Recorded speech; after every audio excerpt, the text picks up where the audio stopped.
1970-იანი წლები, დრო, როდესაც ამერიკის შეერთებულ შტატებს ერთ-ერთი ყველაზე რთული პერიოდი ედგა.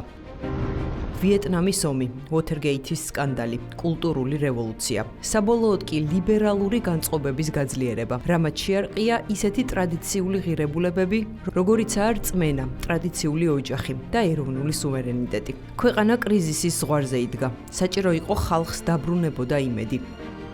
სწორედ ამიტომ 1974 წელს ამერიკელ კონსერვანტთა გაერთიანებამ და ორგანიზაციამ ახალგაზრდა ამერიკელები თავისუფლებისთვის დააარსეს CPAC, კონსერვატიული პოლიტიკური მოქმედების კონფერენცია. ორგანიზატორები მიზნად ისახავდნენ ისეთი სივრცის შექმნას, სადაც მემარჯვენე ძალები შეძლებდნენ კოორდინირებულ რეაგირებას ქვეყნის ღირებულებისა და პოლიტიკური კურსის ცვლილებაზე. თუმცა პლატფორმა არ იყო მხოლოდ პოლიტიკური. კონფერენციაზე ხშირად ჟღერდებოდა მათი დევიზი: დავიბრუნოთ ის, რაც დაგვაკარგვინეს, ჩვენი მორალი, ჩვენი იდენტობა, ჩვენი ქვეყანა. კონფერენციას ესწრებოდნენ და სიტყვით გამოდიოდნენ პოლიტიკოსები, მწერლები, სტუდენტები, ბიზნესმენები, საზოგადო მოღვაწეები სხვადასხვა სფეროდან. პირველი სტუმარი და მთავარი სპიკერი იყო მაშინდელი კალიფორნიის გუბერნატორი რონალდ რეიგანი, მომავალში ამერიკის პრეზიდენტი. რეიგანის გამოსვლა იქცა არა მხოლოდ CPAC-ის პირველი ღონისძიების საკვანძო მომენტად, არამედ მთლიანად კონსერვატიული იდეოლოგიის სიმბოლოდ. თავისუფლებას საბოლოო გაქრობამდე ერთი თაობა აშორებს. თავდაპირველად კონფერენცია მხოლოდ ამერიკაში იმართებოდა. ყოველწლიურად მასში ათასობით ადამიანი იღებდა მონაწილეობას. პლატფორმის მთავარი მიზანი იყო კონსერვატიული მოძრაობის გაძლიერება, საზოგადოების ინფორმირება კონსერვატიული იდეების შესახებ, ოჯახის ტრადიციული ღირებულებები, რელიგიური თავისუფლება, საზღვრების კონტროლი, ეროვნული სუვერენიტეტი, ბრძოლა სიტყვის თავისუფლებისთვის და ცენზურის წინააღმდეგ. ის იდეები, რაც კონფერენციაზე განიხილებოდა, მსოფლიოს ბევრი ქვეყნისთვის მნიშვნელოვანი იყო. ამიტომაც მალევე ის შტატების საზღვრებს გასცდა და გლობალური პლატფორმის სახე მიიღო. უკვე მრავალი წელია CPAC ტარდება ამერიკის შეერთებული შტატების ფარგლებს გარეთ. ისეთ ქვეყნებში, როგორიცაა უნგრეთი, ბრაზილია, იაპონია, არგენტინა, ავსტრალია და მექსიკა. კონფერენციის საერთაშორისო გაფართოება მხოლოდ ერთს ადასტურებს, რომ კონსერვატიული იდეოლოგია აქტუალურია და ის ქვეყნების თვითმყოფადობის შენარჩუნებაში განსაკუთრებულ როლს თამაშობს. კონსერვატიული პოლიტიკური მოქმედების კონფერენციაში უკვე რამდენიმე წელია საქართველოს აქტიურად იღებს მონაწილეობას. Georgia miniszterelnöke Irakli Kobakidze.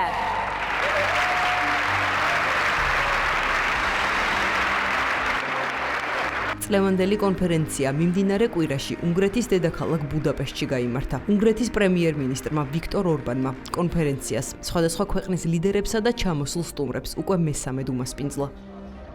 ჩვენ ხედავთ, რომ მსოფლიო მასშტაბით წარიმართება საკმაოდ რთული პროცესები პირდაპირ ებრძვიან ამ ტრადიციულ ღირებულებებს, ებრძვიან ტრადიციულ მორალს და რა თქმა უნდა ჩვენთვის მნიშვნელოვანია, რომ სახელმწიფო თავიდან ბოლომდე იყოს ჩართული ამ ყველაფრის წინააღმდეგ ბრძოლაში. ჩვენ უნდა გავაფრთხილდეთ ჩვენს საზოგადოებას, ჩვენს ქვეყანას წინააღმდეგ შემთხვევაში, რა თქმა უნდა, საქართველოშიც ისეთივე მიმართულებით წარიმართება პროცესები, არასორი მიმართულებით, როგორც ეს ხდება ბევრ სხვა ქვეყანაში. ეს არის ერთ-ერთი ყველაზე მასშტაბური კონსერვატიული კონფერენცია, რომელიც ბუდაპეშტში გაიმართა და ძალიან ბევრი იმედით აღავსო ამერიკაში ახორციელებულმა ცვლილებებმა, როგორც მოგეხსენებათ, პრეზიდენტ ტრამპი საჯაროდ აცხადებს, რომ ის დაიცავს იმ ღირებულებებს, რომლებიც მნიშვნელოვანია ბუნებრივია ჩვენი ტიპის საზოგადოებებისთვის და ნახოთ, ჩვენ გვაქვს ძალიან დიდი იმედი, რომ მოვლენები ამერიკის შეერთებულ შტატებშიც სწორედ ამ მიმართულებით წარიმართება.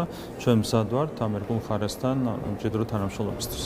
კონფერენციაზე ერთ-ერთი მთავარი მომხსენებელი საქართველოს პრემიერ-მინისტრი იყო. ირაკლი კობახიძემ სიტყვით გამოსვლისას ისაუბრა საქართველოს როლზე ქრისტიანული რწმენისა და კულტურის დაცვაში. ყურადღება გაამახვილა იმ გამოწვევებზე, რომელიც დღეს მსოფლიოშია და ამ გამოწვევების დაძლევაში, ტრადიციული ფასეულობების მნიშვნელობაზე. პრემიერმა აღნიშნა ევროინტეგრაციის მნიშვნელობა, რომ საქართველო ევროპული გზის ერთგულია, თუმცა ის არ გაიცვლება ღირსებასა და სუვერენიტეტზე. ირაკლი კობახიძის თქმით, იყო პროევროპელი არ ნიშნავს იყო ანტიქართული. Თქვენთან მოვიტანე საქართველოს ხმა იმ ქვეყნისა, რომელიც 3000 წელზე მეტია იმპერიების გზაჯვარედინზე დგას ქვეყნისა, რომელიც ერთ-ერთი პირველი ქრისტიანული ერი გახდა მსოფლიოში. საქართველოს მრავალ ომსა და საუკუნეების განმავლობაში არსებულ ოკუპაციებს გაუძლო და მაინც დავრჩით გაუტეხელნი. ქართველებად დავრჩით გვიამაყება ჩვენი ქრისტიანობა და ყველაფერს ვაკეთებთ მის დასაცავად, რადგან ვიცით, რომ როდესაც ერი კარგავს თავის ეროვნულ იდენტობას და რწმენას, ის კარგავს საკუთარ თავს. დღეს დასავლეთი დგას გზაჯვარედინზე, არა მხოლოდ პოლიტიკური დასავლეთი, არამედ ცივილიზაციური დასავლეთიც, დასავლეთი, რომელიც ეფუძნება ქრისტიანულ და დემოკრატიულ ღირებულებებს. ჩვენ აქ იმისათვის შევიკრიბეთ, რომ დავიცვათ ჩვენი იდენტობა და ღვთისგან მონიჭებული უფლება ვიყოთ ის, ვინც ვართ. ჩვენ არ ვკამათობთ დასავლეთთან, რადგან თავად ვართ დასავლეთის ნაწილი, ჭეშმარიტი დასავლეთის, თავისუფლების, რწმენის და ოჯახური ღირებულებების დასავლეთის და არა იმ deep state-ისა, რომელიც ცდილობს მსოფლიოს არაფრად აგზნობინოს თავი და ყველაფრის მმართველად საკუთარი თავი ჩათვალოს. ჭეშმარიტ ღირებულებებზე დაფუძნებული დასავლეთი, ჩვენი დასავლეთი ჯერ კიდევ ცოცხალია. ის ცოცხალია ისეთ ქვეყნებში, როგორიცაა უნგრეთი და ის ცოცხალია მილიონობით ადამიანის გულში, მთელს ევროპაში და მის მიღმაც. ყველას გულში, ვინც დაიღალა იმის მოსმენით, რომ საკუთარი სამშობლოს სიყვარული დანაშაულია. ჩვენ ვართ ევროპული ერი. ჩვენი ისტორია, კულტურა, იდენტობა ყოველმხრივ ევროპულია, მაგრამ ევროპულმა ბიუროკრატიამ უნდა აღიაროს ჩვენი უფლება სუვერენიტეტზე და დემოკრატიაზე. ჩვენი ეროვნულობა, ერთგულება ევროპული ინტეგრაციის მიმართ მტკიცია, მაგრამ ჩვენ არ დავთმობთ ღირსებას და სუვერენიტეტს.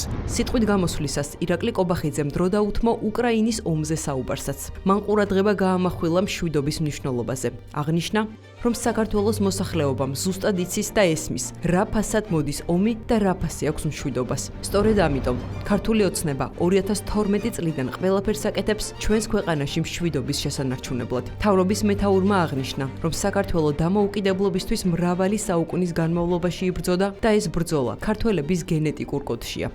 ბოლო 3 წლის განმავლობაში მსოფლიო შეესწრო საშინელ ტრაგედიას უკრაინაში. დასაწყისშივე ჩვენი ხელისუფლება აფრთხილებდა საერთაშორისო საზოგადოებას მოსალოდნელ შედეგებზე. სამწუხაროდ ეს გაფრთხილებები იგნორირებულ იქნა. ჩვენ საქართველოში კარგად გვესმის რა ფასად მოდის ომი და კარგად ვიცით რა ფასი აქვს მშვიდობას. სწორედ ამიტომ 2012 წლიდან ყველაფერს ვაკეთებთ მშვიდობის შესანარჩუნებლად. ჩვენს ქვეყანაში უკრაინის ომის დაწყებიდან ჩვენ გავუძელით უზარმაზარ ზეწოლას, როგორც გარედან, ისე შიგნიდან, იმ ძალებისგან, ვისაც სურს საქართველო კვლავ გადაიქცეს საბრძოლო პოლიგონად. ჩვენ ვირჩიეთ მშვიდობის გზა ომის ნაცვლად, სტაბილურობა ქაოსის ნაცვლად. ჩვენი ხელისუფლება ყოველთვის მშვიდობის მხარეს იქნება, მაგრამ მშვიდობა ყოველთვის მოწყვლადია, თუ მას სინათლე არ იცავს. პრემიერმა ყურადღება გაამახვილა ლიბერალური ფაშიზმის აღზევებაზე, უცხოური დაფინანსებით მოქმედი არასამთავრობო ორგანიზაციებისა და საერთაშორისო მედია საშუალებების შეტევებზე საქართველოს წინააღმდეგ. ირაკლი კობახიძის თქმით, ამ ორგანიზაციების სიცრუეზე აგებული ნარატივი მიზნად ისახავს საქართველოს დასჯას მხოლოდ იმისთვის, რომ ქართულმა ოცნებამ ომში ჩართვაზე უარი განაცხადა. მთავრობის მეთაური აღნიშნავს, რომ გლობალური გამოწვევების ფონზე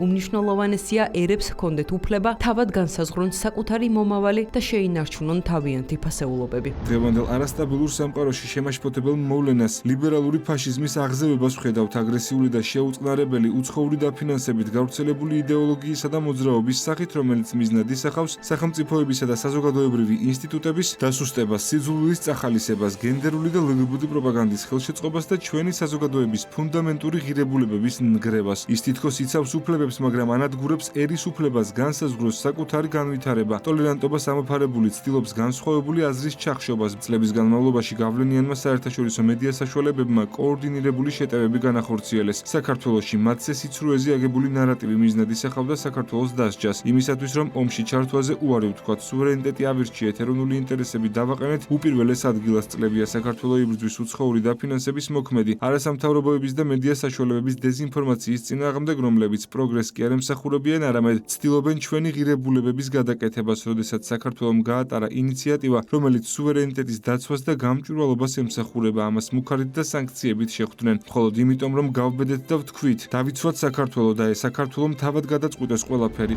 პრემიერი მხარდაჭერას უცხადებს პრეზიდენტ ტრამპსა და მის ადმინისტრაციას. წარმატებას უსურვებს მათ deep state-თან ბრძოლაში, რომელიც ჯერ კიდევ ღრმად არის ფესქვადგმული ამერიკულ და ევროპულ ბიუროკრატიაში, რაც ნათლად ჩანს საქართველოზე ზეწოლის კონკრეტულ ფაქტებში. პრემიერს მიაჩნია, რომ თუკი დონალდ ტრამპი დაამარცხებს deep state-ს, საქართველოსა და ვაშინგტონს შორის, ასევე საქართველოსა და ბრიუსელს შორის ურთიერთობები დალაგდება.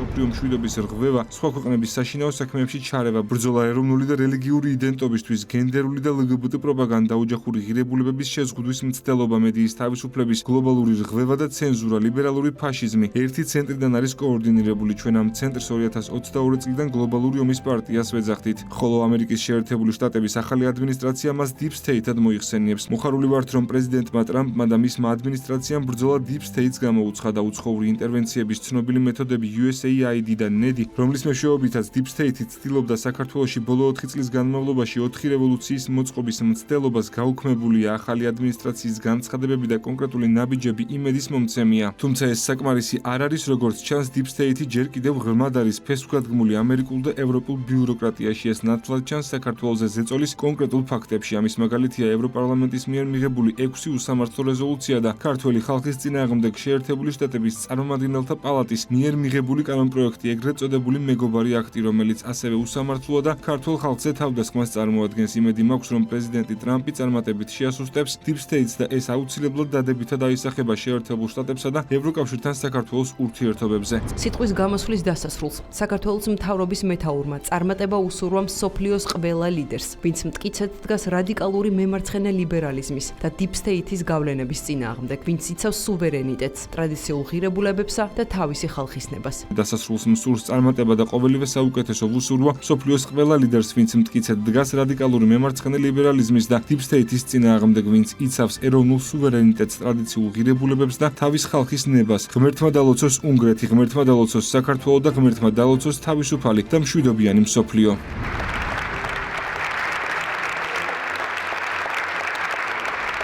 ირაკლი კობახიძეს საქართველოს გმირს უწოდებს უნგრეთის პრემიერ-მინისტრი. საქართველოს გმირი, საერთაშორისო პატრიოტი ადამიანი, რომელმაც მოიგო არჩევნები, არის ირაკლი კობახიძე. ლიბერალური მოძრაობების წინააღმდეგ წავიდა. დაამარცხა ყველა და ამასთან უმსხვილესი ეკონომიკური ზრდა მოუტანა ქვეყანას. ძვირფასო მეგობრებო, აი ამგვარად მისმა ქვეყანამ, რომლის 20% რუსეთის მიერ ოკუპირებულია, ბრიუსელს არ დაუხარა თავი. გახდა ახალი დიდი ბრიტანეთი და გახდა ძლიერი და წარმატებული ლიდერი თავის ქვეყანაში.